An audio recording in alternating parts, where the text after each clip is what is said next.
of their unwillingness to provide health care to everyday Americans, working class Americans, and middle class Americans. The Republicans have created a health care crisis that is devastating people all across the country. Working class America, rural America, urban America, small town America, the heartland of America, and black and brown communities all throughout America. That Republican healthcare crisis includes but is not limited to the largest cut to Medicaid in American history, hospitals, nursing homes, and community-based health centers closing all throughout the country because of what Republicans did in their one big ugly bill. The country faces a possible $536 billion cut to Medicare if Congress doesn't act by the end of this year. The Republicans continue to refuse to extend the Affordable Care Act tax credits, which is going to result in tens of millions of Americans experiencing dramatically increased premiums, co-pays, and deductibles. All across the country, including, most significantly, in states that Donald Trump won, and Republicans could care less. House Republicans canceled votes 2 weeks ago, canceled votes last week, canceled votes this week. House Republicans are on vacation, House Democrats are on duty here in Washington, D.C., ready to reopen the government, ready to support our troops and hardworking federal civil servants, and ready to address the Republican healthcare crisis that is crushing people all across the country in an environment where the cost of living is already too high because of failed Republican policies like the Trump tariffs. Questions? Leader Jeffries. The government shutdown's gonna get worse each and every single day for so many Americans, and we've already seen the standoff persist for some time. Republicans have rejected the Democratic CR that includes all of your demands there. So why not come up with a new approach, put a new offer on the table to try to jumpstart something rather than dig into your position? We're open to sitting down anytime, any place with anyone in terms of our Republican colleagues, either here at the Capitol. But why not put a new offer on the Either table? here at the Capitol or back in the Oval Office to have a conversation about finding a bipartisan path forward. But there has to be a willingness amongst Republicans to actually have a conversation. And since the White House meeting over 2 weeks ago, Republicans have gone radio silent. Donald Trump has spent more time on the golf course than talking to Democrats on Capitol Hill. Republicans have been on vacation since September 19th in the House. And in the Senate, the Republican strategy is to do the same exact thing, bring the same failed partisan Republican spending bill to the floor over and over and over again, knowing it's going to go down. Because Democrats have been very clear. We're not going to support a partisan Republican spending bill that continues to gut the health care of the American people. We are open about having a good faith discussion with our Republican colleagues to hear their ideas about reopening the government while at the same time decisively addressing the Republican healthcare crisis. Leader Jeffries. Thank you. Thank you. In terms of the military, it looks like OMB is finding money and appropriating it to pay the military. Do you agree with that strategy? Are you on board with that? And are you interested in ultimately one bill on the House floor to pay the military? I agree with making sure that our men and women in uniform, our active duty troops, are paid. We also need to make sure that we take care of all of our hardworking federal civil servants, which is why Republicans should be back here in Washington working with us to reopen the government, as opposed to continuing the Trump Republican shutdown. Leader Jeffries. Leader Jeffries. Good afternoon, thank you. Republicans have run on repealing and replacing Obamacare since 2010. But you're arguing for these subsidies to help subsidize Obamacare here. Isn't that an indictment that there's a problem with it, the fact that it needs to be propped up in some form? No, the overwhelming majority of the American people, including in Republican-run states, support an extension of the Affordable Care Act tax credits because they know that the Affordable Care Act has been an important part of ensuring that everyday Americans can afford to go see a doctor when they're sick, when their children are sick, and when their families are sick. And from our standpoint, it's strange that Republicans want to make this a partisan fight. This is not a partisan fight as far as Democrats are concerned. This is about the American people and ensuring that the American people can afford high-quality health care when they need it, including in red states.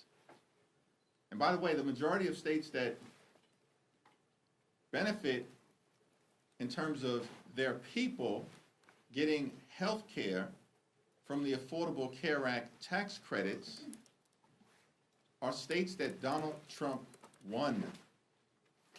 West Virginia, number 1. Wyoming, number 2. Alaska, number 3. Tennessee, number 4. Mississippi, number 5. And states 6 through 10 are also states that Donald Trump won. This is not a partisan issue for Democrats. We care about making sure the American people can afford health care.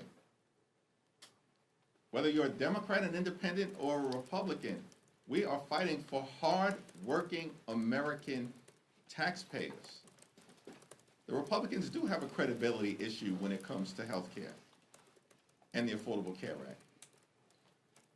The American people know we're standing on the side of lifting up their quality of life, and Republicans have spent the last 15 years, you are correct, trying to repeal and displace people off the Affordable Care Act. In fact, they've done it more than 70 times, which is why if we're going to resolve this issue, it can't simply be a Republican winging a prayer.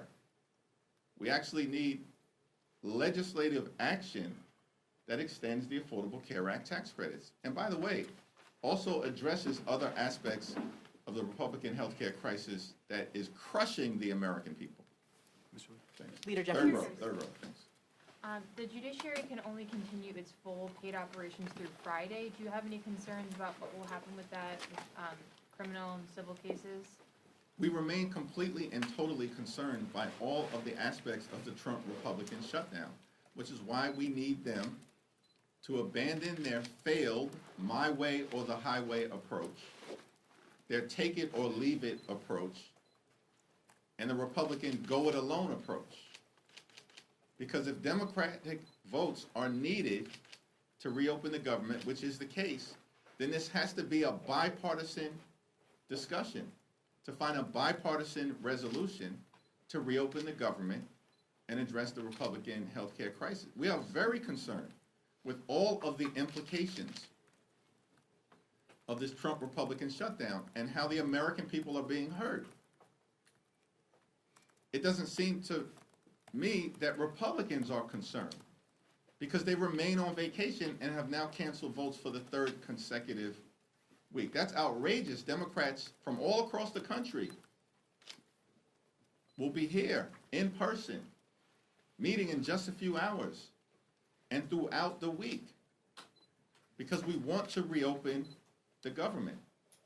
And the question has to be asked, why in the world are House Republicans still on vacation, spread out across the country and the world? It's perplexing. It's shocking. I'm flummoxed by the whole situation. It makes no sense. They're reinforcing the narrative that they could care less about the quality of life of the American people. Leader Jeffries. Mr. Leader, want to ask you about November 1st, which is when open enrollment begins, as you know, and some rates are already being set. There are some who think that's a date by which, at this point, the leverage over the shutdown may not matter as much because the ACA subsidies will be in motion in terms of the rates. How do you feel about that idea? Well, our view has always been that we have to address the Republican healthcare crisis and the need to extend the Affordable Care Act tax credits with the fierce urgency of now, because at this moment in time, notices are going out to people all across the country indicating that their premiums, copays, and deductibles are about to skyrocket. People are about to pay thousands of dollars more per year. And for many hardworking American taxpayers, you're talking about their health insurance rates doubling, tripling, or quadrupling. In the congressional district that Speaker Johnson represents, you're talking about thousands of people in his district who are about to experience a 379% premium increase. How is that acceptable? That's happening right now. One of the reasons why we have to act right now is because of the November 1st open enrollment period. That's just the beginning of the open enrollment period. It'll last until early to mid-December. And so Republicans can try to run away from this problem that they've created by continuing to break our healthcare system, but they will not be able to hide. And that will become increasingly clear, as Marjorie Taylor Greene consistently has pointed out, in the weeks to come. Leader Jeffries. Thanks. You got it? Okay. Yep. Michael? You've mentioned several times that you believe Republicans have a House majority due to the North Carolina gerrymander. They announced yesterday that they're going to try to draw Don Davis out of his seat. I want to get your reaction to that. And also, do you believe that Proposition 50 in California is enough to offset everything that Republicans are doing to try to redraw the map ahead of next year? And also, the Supreme Court is hearing the Louisiana redistricting case tomorrow. So I just want to get your thoughts on North Carolina, Prop 50, and the Supreme Court oral arguments tomorrow.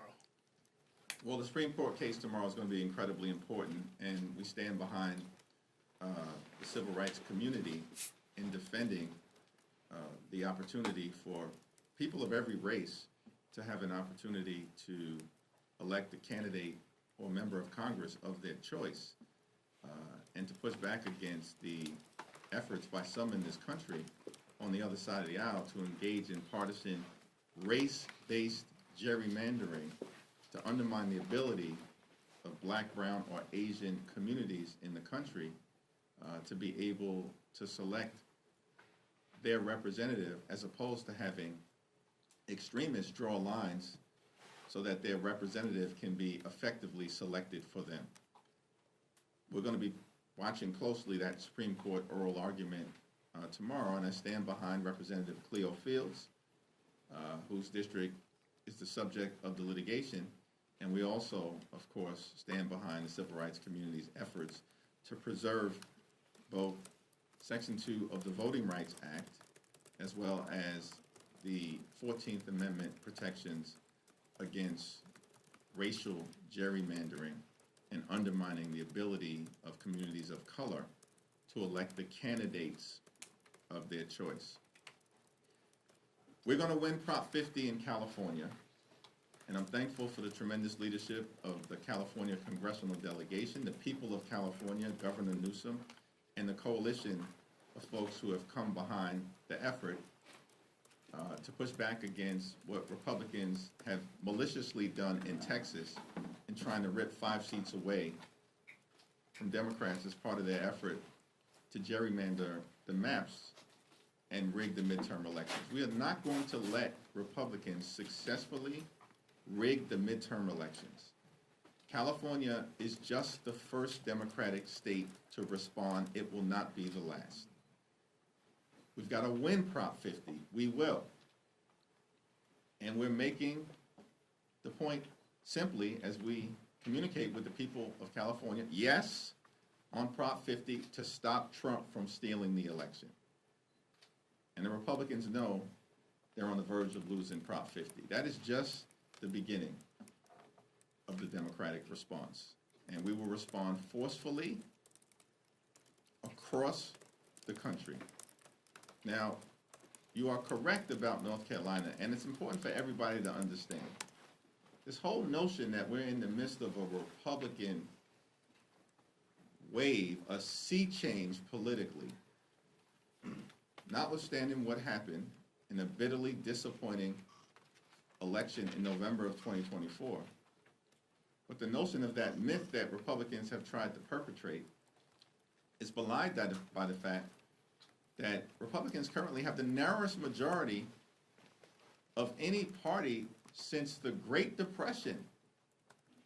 The narrowest majority since 1931, as I understand it. A 3-seat majority. Once Rep-elect Adelita Grijalva is sworn in, that should be happening today, by the way.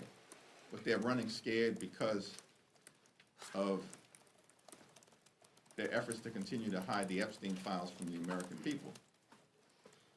But Republicans have a 3-seat majority. They wouldn't even have their 3-seat majority. They wouldn't even be in the majority right now had North Carolina not already engaged in mid-decade partisan gerrymandering last year. Because we know North Carolina is a 50-50 state, has a Democratic governor, Democratic lieutenant governor, Democratic attorney general, Democrat just won a close state Supreme Court race, all on the same day that Donald Trump narrowly won in November of 2024. And in North Carolina, before they engaged in vicious mid-decade gerrymandering to affect this Congress, in this 50-50 state, the North Carolina delegation, 14 members, was 7 Democrats and 7 Republicans. They then ripped 3 seats away from the people of North Carolina last year. And on January 3rd of this year, changed the delegation to 10 Republicans and 4 Democrats.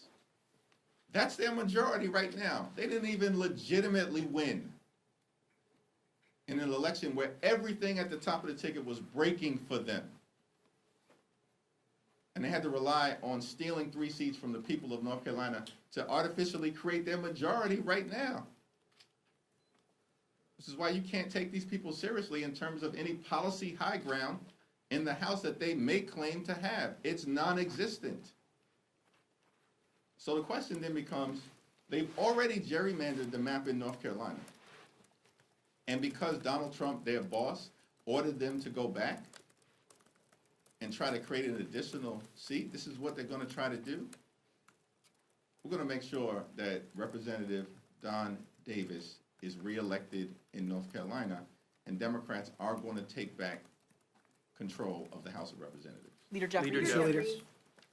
Thank you, Mr. Leader. Are you aware of any plans to try to pay federal law enforcement? And in particular, do you think something should be done to help U.S. Capitol Police? I know their union just put out a statement. They haven't gotten paid since Friday. And are you concerned that could impact the safety here at the Capitol? Something should be done to stand by the U.S. Capitol Police. We're so thankful for their bravery and patriotism, service and sacrifice, and of course, should be done for law enforcement, as is the case for all federal civil servants, which is why Republicans need to get back into town and show up at the negotiating table so we can reopen the government, negotiate a bipartisan spending agreement that actually improves the lives of the American people, as opposed to what Republicans want to do, which is to get Democrats to sign off on their partisan Republican spending bill that continues to gut the health care of the American people. It's not going to happen. We need to address the Republican health care crisis. We've made that clear repeatedly now for weeks, and that position is not going to change. Leader Jeffries. Leader Jeffries, back in March, and even a little bit coming into this government funding deadline, there was a lot of concern among Democrats that if the government was shut down, that it would empower and give Trump the ability to run around Congress and do what he wants with government funding. Is what he is doing now exacerbating troop pay and finding money to pay for WIC, other things? Is that exacerbating Trump's ability to go around Congress? In previous shutdowns, funding has always been identified to make sure that the Women's, Infants, and Children program has been funded. And we expect that that should happen during this moment in time as well. in terms of the mass firings, the violations of the law, the bullying of hardworking federal employees, that's been going on since January 20th, the first day of this presidency. The focus of the Trump administration has been on visiting chaos and confusion and cruelty on the American people, as opposed to doing what Donald Trump and Republicans promised on day one, which is to lower costs. But costs aren't going down in the United States of America. Costs are going up. Inflation is up. Electricity bills are up. Housing costs are up. Grocery costs are up. And now Republicans refuse to extend the Affordable Care Act tax credits, which is going to skyrocket health care premiums, copays, and deductible. Everything we're seeing right now in the midst of this Trump Republican shutdown is consistent with their failed policies that haven't made life more affordable for the American people. Republicans continue to make life more expensive. And Democrats are working hard to fix our broken healthcare system because of the crisis Republicans have created and to lower the high cost of living. Leader Jeffries. You've alluded to and hit at this throughout the press conference about the pain that is going to be felt by federal workers, et cetera, over the coming weeks if this drags on. Which pain, as you're navigating the path forward here, is greater in your view? Is it the pain that is going to be felt by federal workers and people that depend on the federal government for services? Or is it the prospect of skyrocketing insurance premiums? And is there a point where the shutdown pain becomes too great that it's not tolerable anymore for Democrats to hold this position? The pain of a government shutdown is being felt by all Americans, and it's unfortunate that Donald Trump and Republicans have decided to shut the government down and then not to do a damn thing to find a bipartisan path forward. Not a thing over the last 2 weeks. I mean, Donald Trump literally has spent more time on the golf course than talking to Democrats. He spent more time creating deepfake videos than talking to Democrats. House Republicans have chosen to cancel votes now for 3 consecutive weeks. This is their behavior. These are facts. No one disputes these things. And as Democrats, Leader Schumer and Senate Democrats who courageously continue to hold the line, partnering with House Democrats, have made clear, we will sit down with anyone, anytime, any place to reopen the government and find a bipartisan path forward. But at the same time, we have to address the healthcare crisis that is breaking hardworking American taxpayers throughout the country. And the American people know it. This is not a manufactured healthcare crisis. It's real. And it's been visited upon the American people by Donald Trump and the Republican Party. Leader Jeffries. The President and the White House have confirmed now 4,000 firings across the federal government. As Kevin noted, that's something that Democrats previously said they were concerned about. If there was a government shutdown, the President would go through with this. Is there a way that Democrats' strategy here has opened the door for the President to go about these firings? Donald Trump and his administration have been engaging in mass firings since day one of his presidency. For the Republicans, cruelty is the point. And the fact that they are celebrating, meaning the extremists, the extreme MAGA Republicans, the fact that they're celebrating firing hardworking federal employees doesn't strengthen their position with the American people. It weakens it because the American people don't accept that kind of cruel and callous behavior and know that any responsible group of people would actually be standing up to support our hardworking federal employees and trying to actually find a bipartisan path forward to reopening the government, which is what Republicans refuse to do.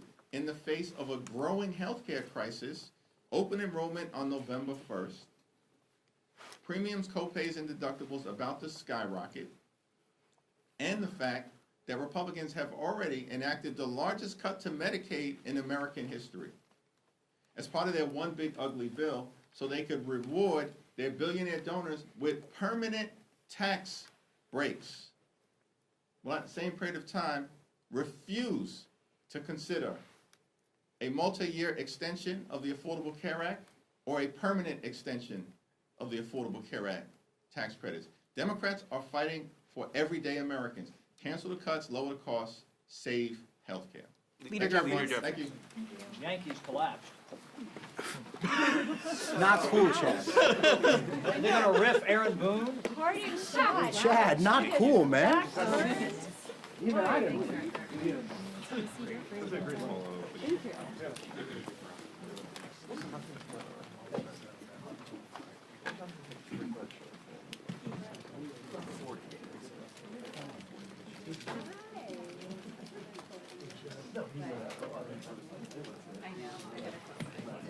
Oh, I know. I do have a